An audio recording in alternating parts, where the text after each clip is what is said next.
Welcome to Slow and Steady, the podcast where you get to follow along as we build products in public.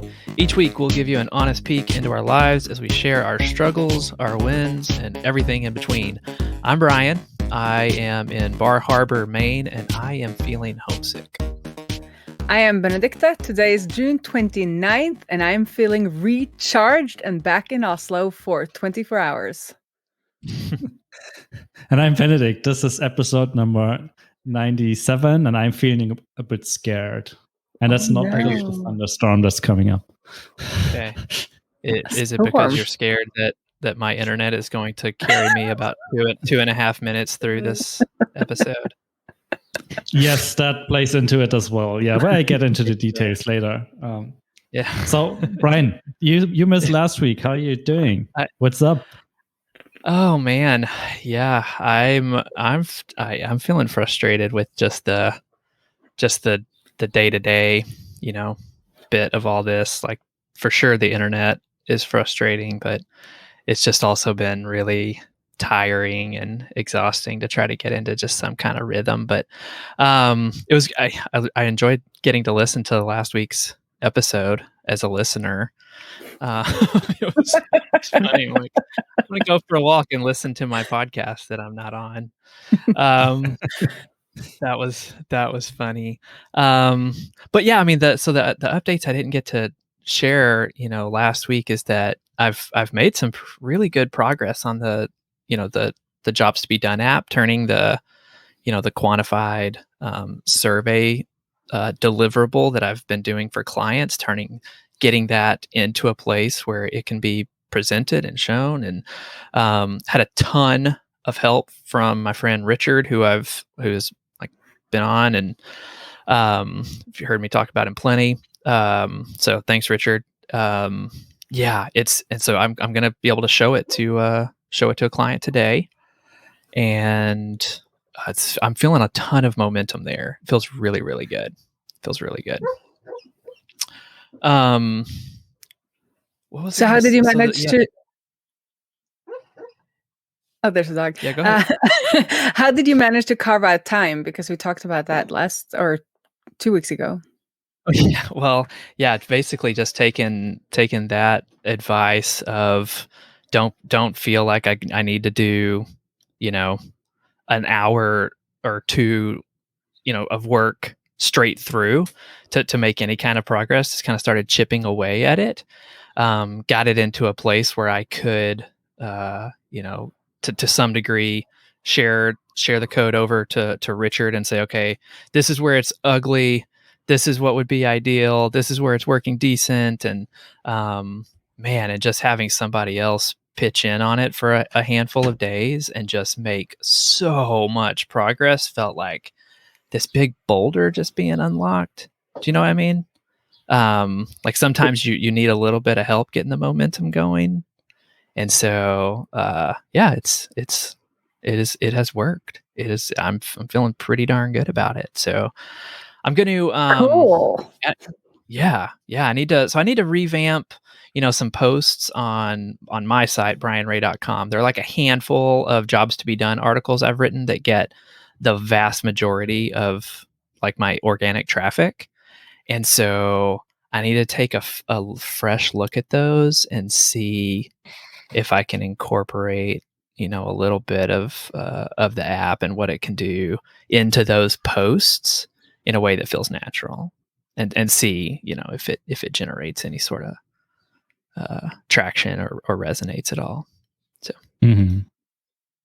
I've also heard that it's good to have like an opt-in form at the bottom. So even though the post doesn't talk about the app, yes, but it talks about a topic around a similar topic, even though it doesn't showcase the app, then you could have like, I'm working on an app, and then people can sign up for news about the app.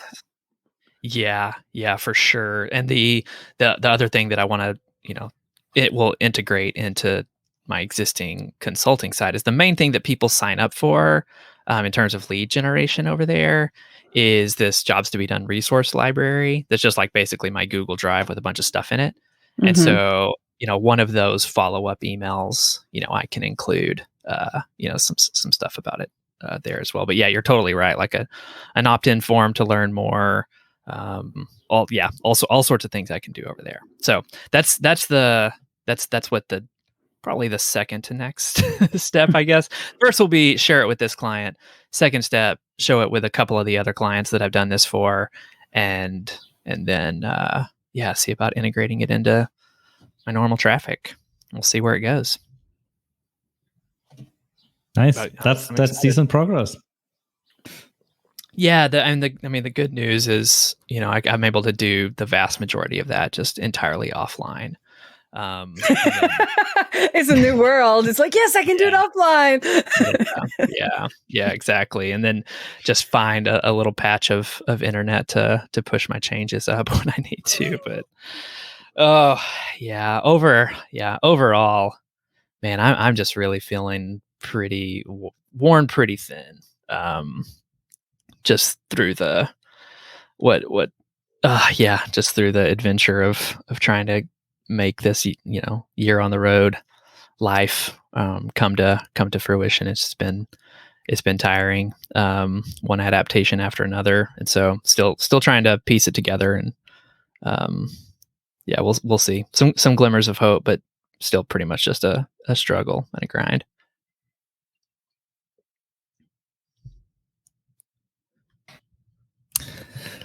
For example, I don't think you all just heard what I just said. We didn't. Well, we heard grind. Did you say anything after that? Yeah, no, that's about it. We heard that. I guess we can't tell if you stop talking or if it just dropped out. Fortunately, this is my week to edit, and so I don't have to feel I'll be the one shouldering all this. But so the other thing that I can share is on the board game side of things. Our artwork is starting to come together. Nice. And so as we finalize that, then getting a landing page. Speaking of opt-ins, getting a landing page spun up with just a little bit of introductory stuff about the game. Sign up to stay posted or to stay updated, et cetera, et cetera. I feel like we're a solid month behind on this. Where we wanted to be by now, but I'm pretty hopeful that once this artwork comes together, then we can get something spun up pretty quick, because we're ready to start gearing playtests back up, entering a contest or two, and so having that in place, I think will be a big win. So that's what's shaking on my side. Good progress. I feel productive. In a couple areas, it's just felt like every day is a new hurdle. Does that make sense? Yeah. Got any fun road stories for us? No. Well, by fun, I mean interesting for the people who are not involved. Well, it's like, the thing about it is, like, there are these incredible, just amazing experiences sprinkled in. We went up to the top of Cadillac Mountain in Acadia National Park and saw the first sunrise that hits the United States, the first place that the sun hits. The kids are like, have played on the beach of Lake Michigan. Just incredibly funny stories that are the funny, like, inside jokes and laughs that we're all having together. Like those things for sure exist. And it's just the balance, like the ratio right now is not. It's just it just needs to tip a little bit more in that direction, because the memories are here, but right now it's pretty. Full total honesty, like it's just too much for me right now. So trying to recharge. But the answer, Benedicte, is like, the first stories that come to mind is how we got a flat tire on the way to this campsite, and then the air conditioning quit working yesterday, and so I have to figure that out today. And it's like, oh yeah, of course it did. But you are you're not in the heat wave, right? Because I read there was a heat wave in the States. Yeah, there's a big heat wave out west. There's also a heat wave here in the east where we are. So yeah, it's pretty darn hot. Oh. But it's okay. I mean, I know what's going on and I can fix it temporarily. I just need to figure out how to fix it permanently. Yeah. So that's on my to-do list today. You're going to be so handy when you come back from this trip. You're going to feel like you could tackle anything. Yeah, I can. For sure. Yeah. Drive anything anywhere and yeah, it'll be handy. Yeah. Well, Benedict, I want to hear how's your mini vacation? How are things in the land of Queen Ray? The mini vacation was great. We just came home this morning, and I guess we left Saturday morning and came home this morning. So it's only been 4 days. Or is that 3 days? I can't even count anymore. That's how recharged I am, or how relaxed I am. That's a good sign. Yeah, but I really like it when it just feels longer when you go do something like completely different. So we got on the boat on Saturday and kind of just like got everything on the boat, and then we left from the harbor and just kind of sailed around the Oslo fjord. We didn't really have, so our captain Alistair, he's more about the journey and the process and the people, so it's very like low key. We just kind of got to the other side of the Oslo fjord, which is like takes like 10 minutes by motor, but we sailed a little bit down and then a little bit up, and then because we wanted to go for a swim, so just like super relaxed. And our phones died somewhere there on the second day because we didn't have land electricity, so they no phones, just kind of hang around, just laying around mostly, which is super nice. I'm very, very recharged, and it's super cool to just be like completely offline for a couple of days. So yeah, great stuff. And Alistair is also a performer, so he put on an eye patch and he has like a stuffed parrot and played around with the intern Lillian. And I think I shared that photo with you, and Benedict was like, "So you even vacation on brand?"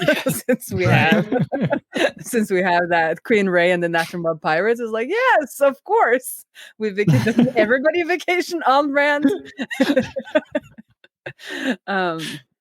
Yeah, so, but we got, I got that thing where, I want to go for a longer trip now on the sailboat. Like we've done this twice, just like 4 days. I've done sailing before in the past, but I would like to go for a longer trip. I don't want, not a year, but I would like to do maybe 2 or 3 months.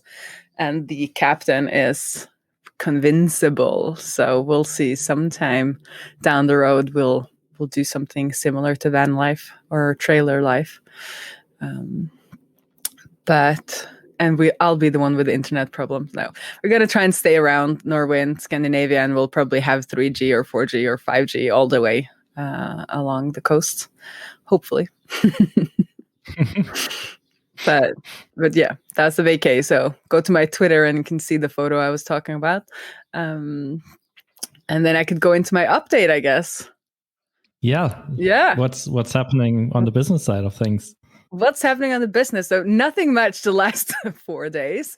But before I left for my vacay, actually right after our recording last week, I managed to figure out how to deactivate a Stripe product after X number of purchases using a serverless function and a Gatsby function, of course, because I am launching a Gatsby function seminar, I think we decided to call it, this summer.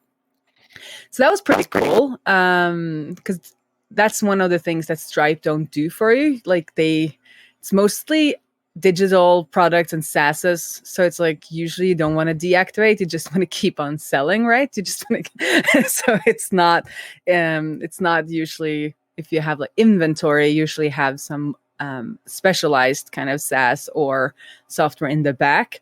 But I managed to make, it's like a little bit hacky, but good enough for my use case, where I update a the meta thing property on the product, and I add the checkout session ID, and then I keep on just adding that to an array, and then I can then count how many unique session IDs that are on there. And then I also have the number, like the total number in there as a meta property. And that worked pretty well.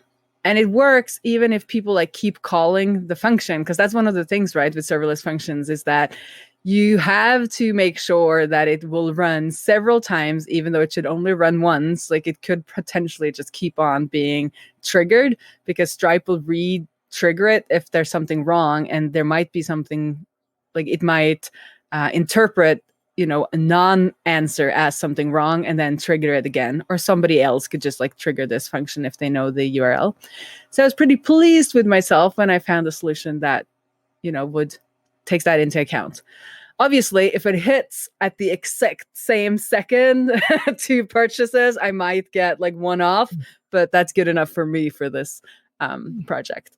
So for my Gatsby function, or Gatsby Summer Functions with Queen Ray and the Nattermob Pirates, I now can then limit the lowest plan to 30 people, and then there will be 5 people and then 3 people at the top plan. And I had a coaching call with Jonathan Stark, my favorite when it comes to business advice. And he said that would be really good to kind of, I can now also have a countdown because I now have this data. I can also ask for that data, and I can then have a countdown on the page, which creates a little bit of urgency. If anyone buys, though. If nobody buys, it will create the complete opposite of urgency, but hopefully it will create a little bit of that urgency for people purchasing and making the decision. And we're launching on Thursday from my cabin. We're leaving for the cabin tomorrow, and then we will launch Summer Functions on Thursday. And I only have like a million things to do before then, but it will work. I'm gonna shoot a video. Shoot a video. I have to make like a epic tweet thread, launch thread. So not a million things, but a couple of things that needs to be done. But super pleased about that function. And it's also so meta. Will you include it in the course itself? Yeah, I was thinking about that. So one of the things that I was going to ask about, because Jonathan Stark talked about it could also be good to have like a free webinar before sales end on July 17th. That could be maybe an intro to Gatsby Functions that anybody could sign up for, and then I can pitch my Summer Functions program at the end. So that's like one thing I could do as a promo. And then I also thought that I could just jump on one of my live streams and kind of go through the deactivation of the Stripe product as kind of like a marketing thing, because that's super meta, right? That you like I used the Gatsby function I created for the program to market the program. So I think that could be cool. Yeah. But I think maybe I'll add some, because I haven't figured out what week 5 will be yet. So I'm thinking maybe it would be something like something with Stripe and maybe authentication to create like a membership, like part of your site. Could be, because then it would be password protected content or auth content protected content, and then Stripe to like really make something super complex for that 5th week. But we'll see. What? Yeah. I'll give away this code for free, right? It's on there it's already out there on GitHub, I think. I think something Stripe or payments related would be a good addition. Because like that's the one thing. I think that's the one thing.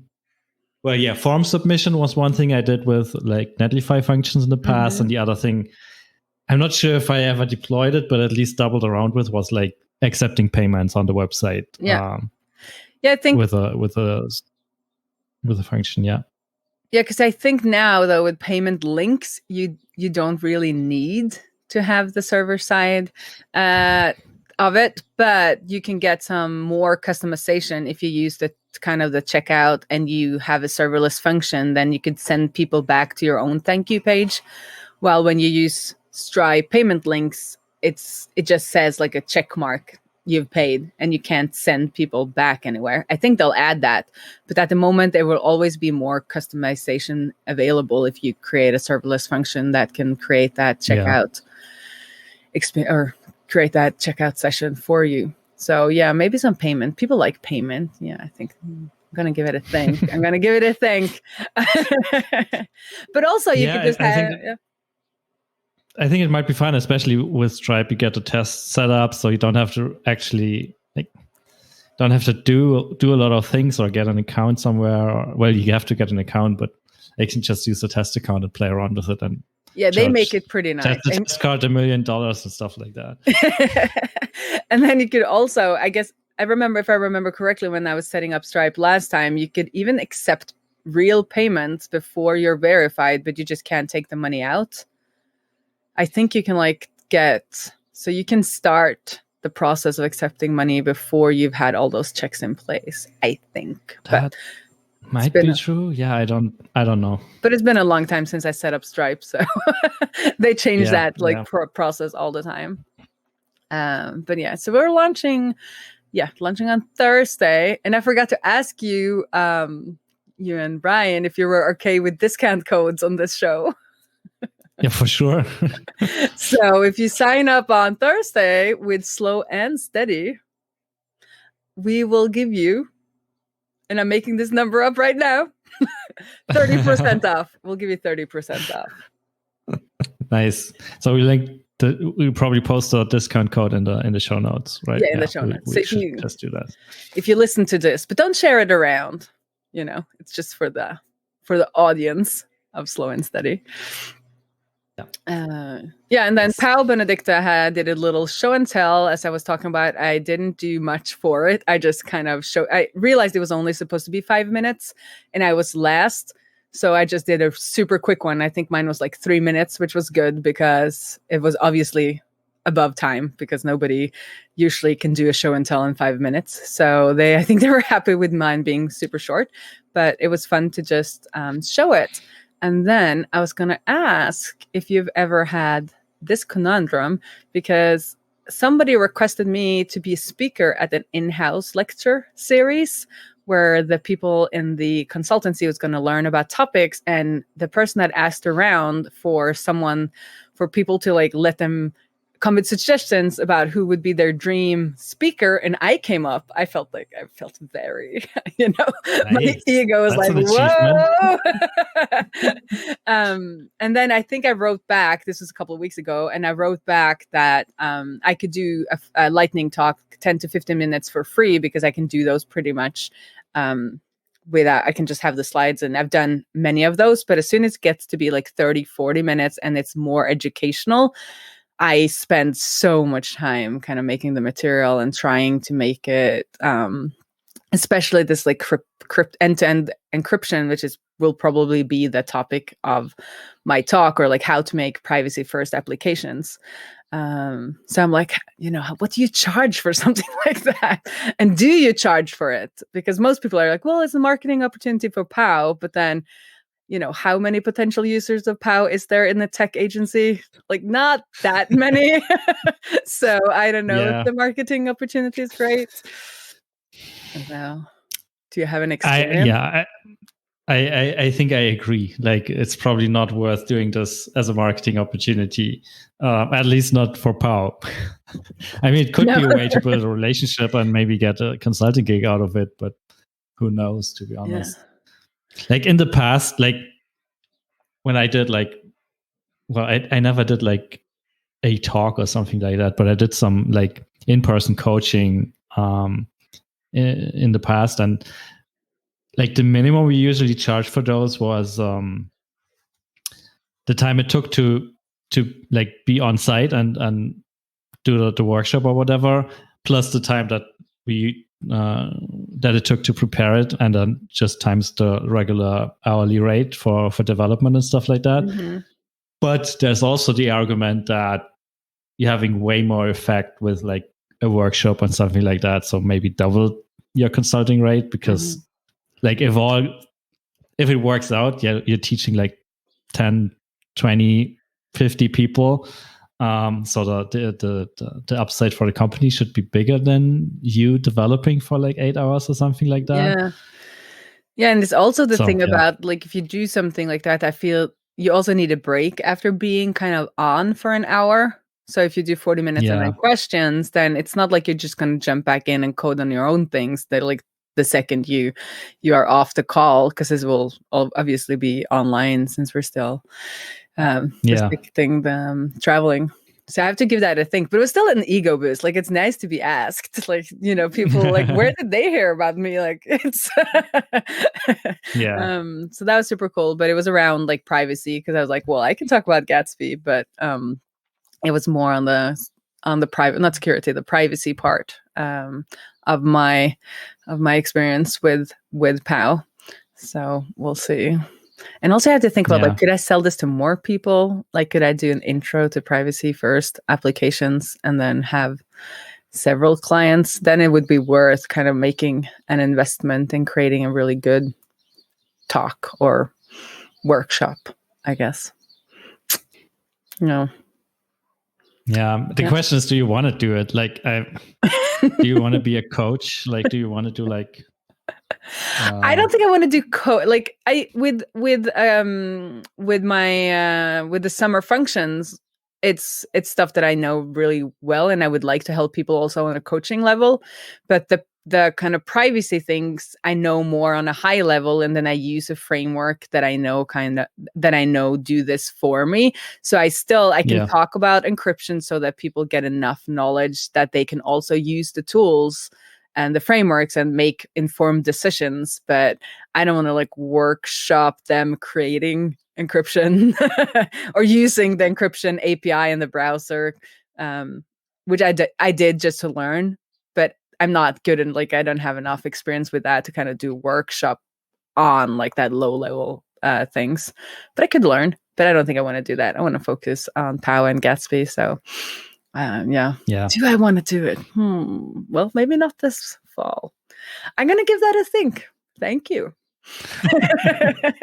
And if anybody listening has any experience in like what to charge for these things and how they structure that, let me know. You can reach out on Twitter or somewhere. Honestly, sounds something like Jonathan Stark has an opinion on. Oh, he definitely will. I just don't have he just raised, so I finally thought like, now I have the money for like private coaching as like a 4-month private coaching program.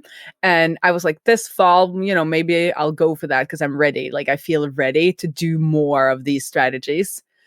And then this December, or like between like the New Year's Eve, I guess, he doubled his prices. And I was like, well, I don't feel ready anymore. I don't know if I feel that ready.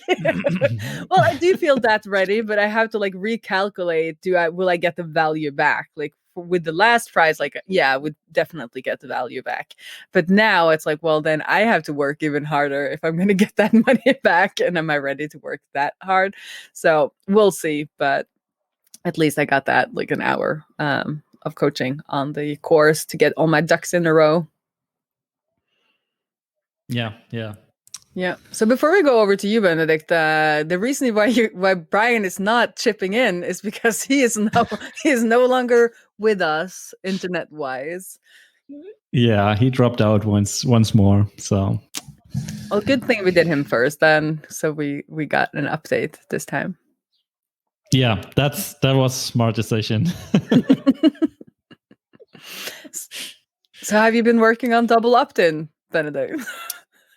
Yeah, I have. No surprise there. But honestly, like, I think it's in a good enough shape by now that I should probably just deploy it.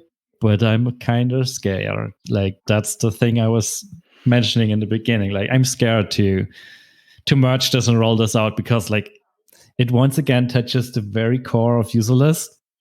And I'm worried that if I mess this up, it will be horrible for everyone, and especially for me, because I have to then figure out what I messed up and fix it after the fact. So you are definitely on the hook. Like if it doesn't. Mm-hmm. But you said behind a feature flag last time, or you do have these like feature. You enable something for me with a feature. It seems like you have a pretty solid system. Yeah, like that's. In part, that's true. Like in theory, I can enable this feature on a per account basis, but on the code, it still touches everything. So if I mess something up and the feature flag doesn't quite work the way I wanted to, like it might still have effects on other users. And I don't know, maybe I should spend some time this week and just like double check everything and maybe run a few more tests, like either write some automated tests or just do some manual testing. And then at some point just bite the bullet and ship it and roll it out and enable it on your account, for example, and just see what happens. Because like in the past, like some things I worried about and deployed and everything was fine, and other stuff I didn't worry about and deployed and it broke everything. So in the end, I can be as diligent as I want. If I have a blind spot somewhere, that's just how it is. Yeah. If you have some like semi-public staging environment or something like that, you could also let me in, like give me an account there, and I can like poke around because I'm pretty good at crashing stuff. That's like that's one of my superpowers. My mom was a CTO, and before that a developer, and all of the quality people always said that like her code was really well kind of tested before it came to test it or quality control. And then we've joked a lot about like it's a genetic thing, like we'll crash if it can be crashed, we'll crash it when we want to, because otherwise I will use a software like it's intended, because I don't want to like pull out people's edge cases. But if you ask us to pull out edge cases, we were like hammer the keyboard and just like click places like 10 times on the button, and things will crash. Stuff like that. Yeah, I'm sure about that. Yeah. Honestly, we don't have a staging environment, and it's mostly because I'd be the only one using the staging environment for the most part. So it feels like not worth the time and money to set it up. And also from past experience, like staging environments are nice, but they are staging environments. They are not production environments. The real problems, like the real hairy stuff, only happens in production, because that's usually the stuff you don't anticipate. So you don't test on your staging environment and don't prepare the staging environment in the right way. So I feel like at this point it doesn't make any sense to have one. So but that's the news on the double opt-in front. Because I'm scared, I didn't roll it out yet, and instead played around with our identity resolution implementation that I worked on earlier this year. And I also signed up, created a, what's it called? Like a connected thing in Stripe. Like the user list account now is able to accept connections to other Stripe accounts. And I started just playing around with like sending Stripe events from other accounts to user list, and then recording them as events on users and stuff like that.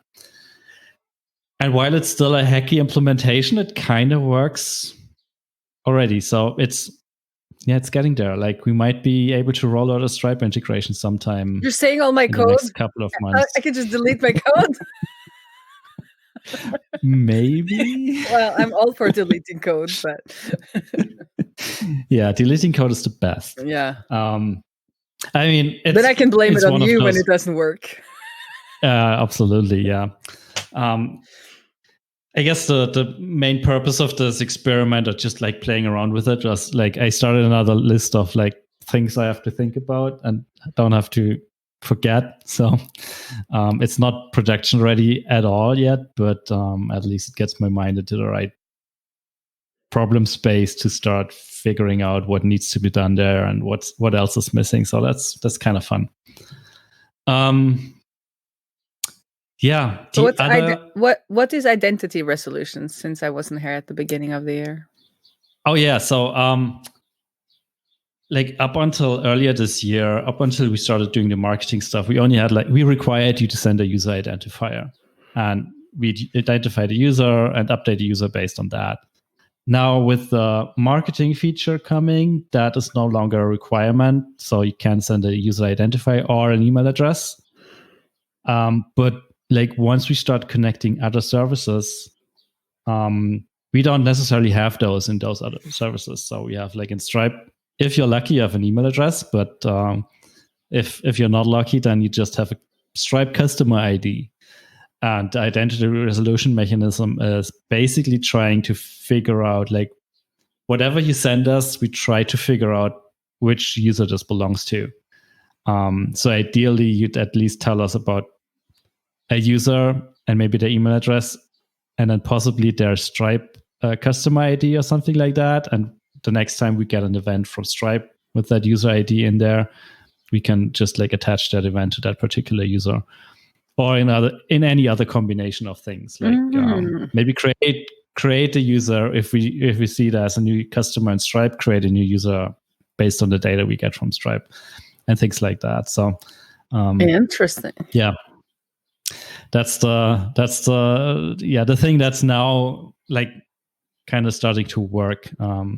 Had a working implementation, like a prototype earlier this year, but this is like the first time it's actually working with real data other than like me coming up with things. And of course, I already discovered stuff I didn't consider and I have to fix and adjust. But yeah, it's a good time to start building that list, I guess. Yeah. The other thing that you did last week was Jane hired basically a virtual assistant to help with marketing tasks, and they're supposed to help out with the website a little bit, like add new pages, manage the knowledge base and stuff like that. But the tricky thing is, like, at some point last year, we migrated our website from WordPress to a static site. So it's basically a bunch of files on GitHub and a little bit of Ruby code that just like builds those into HTML files that we then deploy in Netlify. And that new marketing hire was, of course, a Windows user. So we had to try to get everything set up on a Windows machine. And I've heard a lot of good things about like developing on Windows recently. Like it seems to be improving quite a bit compared to what it was like, I don't know, 10 years ago. But to be honest, it was still a massive undertaking to get this going. I think we spent like 3 hours in total. Like I think we did 3 one-hour calls with them just trying to set it up, plus a lot of several hours in addition of me just doing research and trying to figure out what do we have to install and stuff like that. And at first we tried like just installing Ruby on Windows and then the libraries and all the dependencies. And of course there was one of the dependencies required a library that wasn't present, and now we have to figure out how to install a library and get it compiled and what, like, yeah, it was a mess. So what we then tried was Visual Studio Code has a feature that's called, I think it's called remote code or remote containers.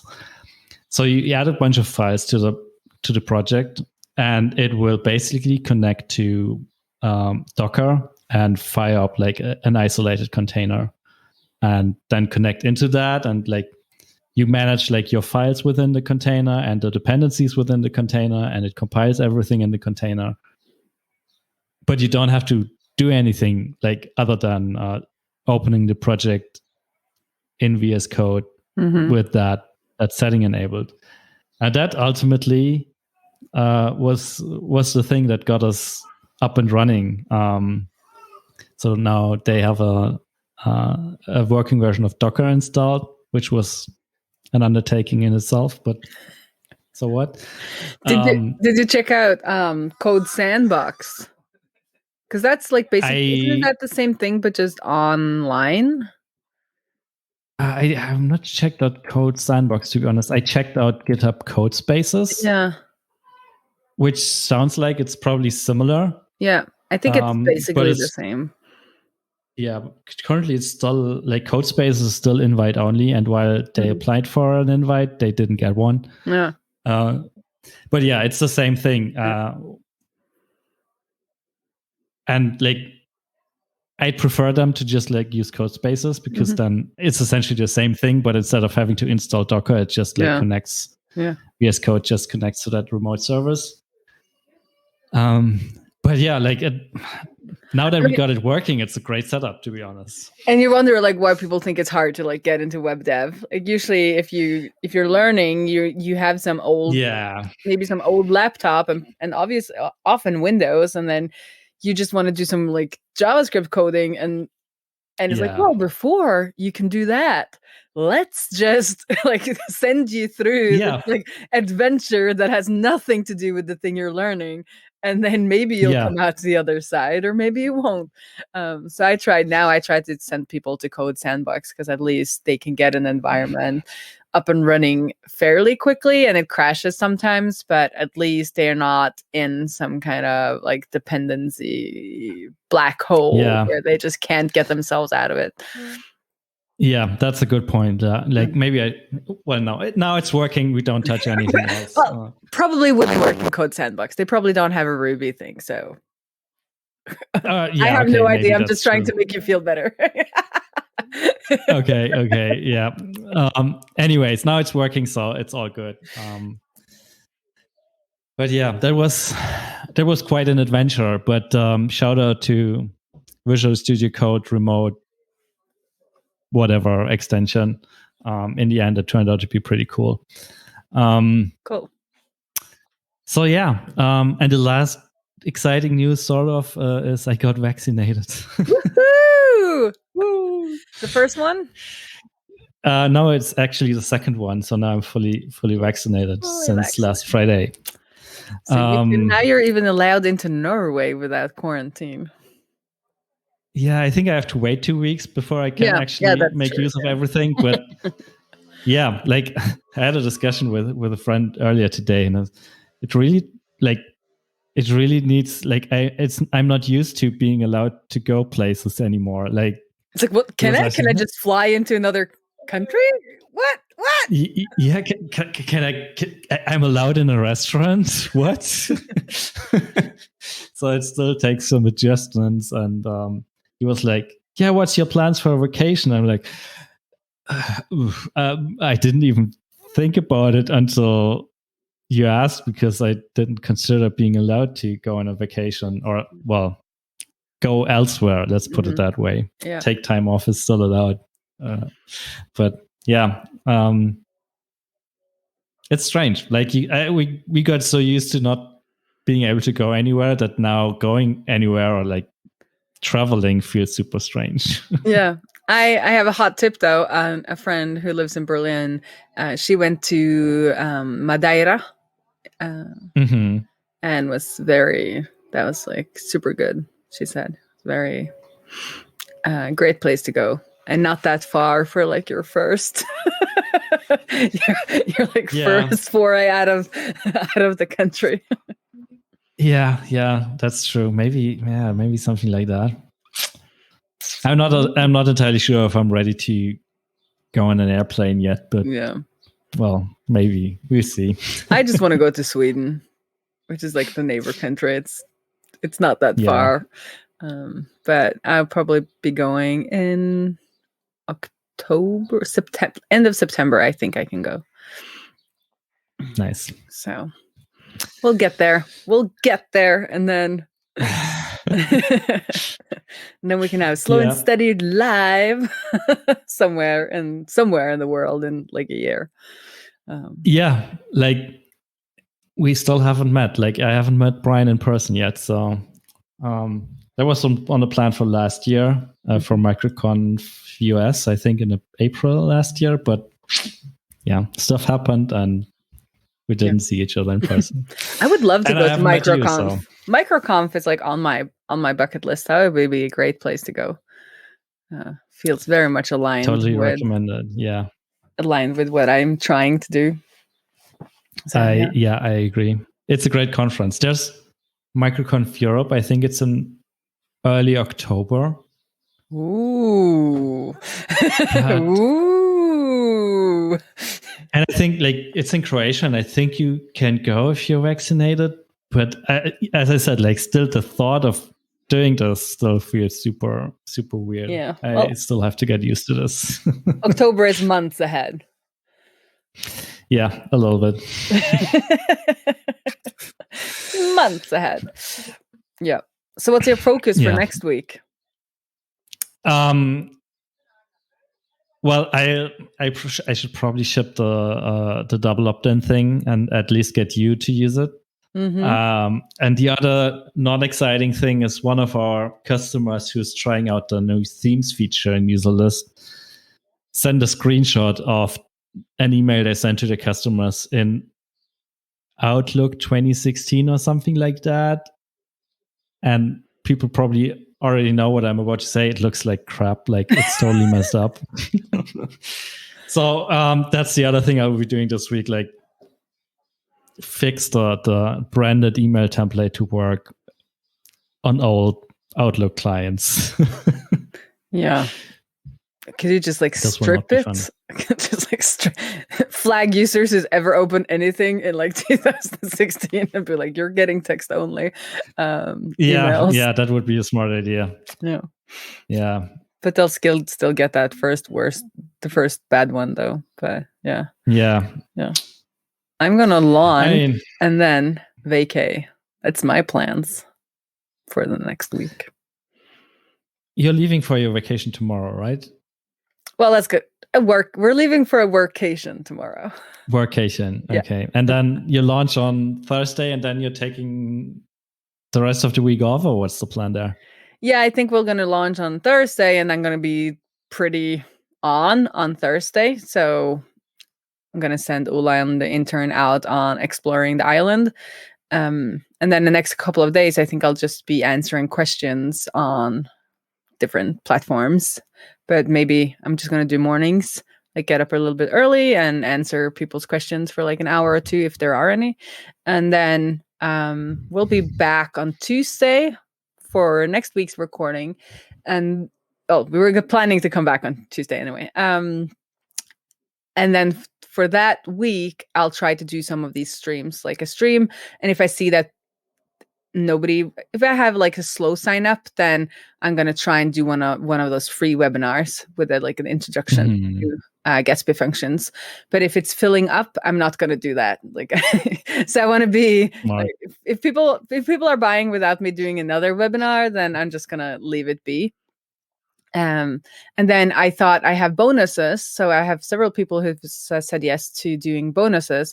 And then I thought I'll kind of like drop, instead of telling everybody or saying who they are and what they will be talking about on Thursday, I'm going to like drip those out over the next 17 days.